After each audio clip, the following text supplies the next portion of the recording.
On Christmas Day in 1642, a pioneer in health and wellness coaching was born, Isaac Newton. His first law, the law of inertia, along with his law of universal gravitation or gravity, might also be considered the law of better tomorrows. It notes if a body is at rest or moving at a constant speed in a straight line, it will remain as such, unless it is acted upon by a force. In other words, our lives don't change on their own. Unless acted upon by a force, they will continue as they always have, either at rest or moving at exactly the same pace at which they've been moving up to this point. However, his laws also offer the choice in the key word stating, unless acted upon. Folks, we aren't marbles on a table or apples falling from a tree. We are human beings. While inanimate objects must be acted upon by an external force, we have the free will to seek out or initiate that force. At the same time, philosopher Henry Bergson, in his late 19th century book, Time and Free Will, reminds us that while individuals have free will, we rarely tap into that free will. But let's assume today's the day. We're ready. We've tuned into our free will to move in a positive direction, and we're no longer content for our body to remain at rest. But we still need to be acted upon by a force to create that change, right?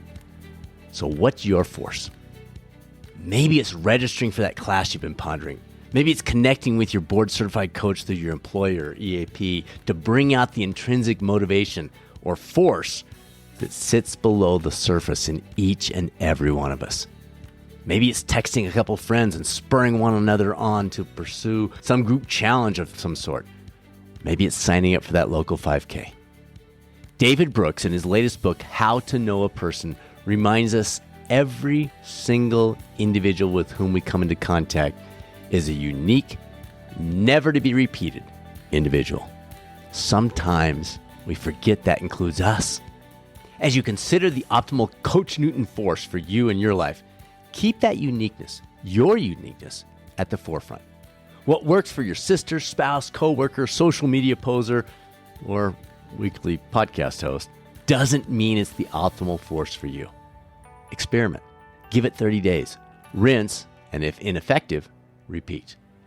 Coach Newton wasn't specific about what type of force was needed, but he certainly did clarify that without it, our current state would continue. As we move forward together, may the force, your force, be with you. Thanks for joining us for this special bonus episode of the Catalyst 360 podcast. If you are considering pursuing your own health and wellness coach certification, you can tap into our institute at catalystcoachinginstitute.com. If you're an employer, EAP, or wellness service provider, you know catalystcoaching360.com is the place to be. We'll be back next week. Thank you again. And now it's time to be a catalyst.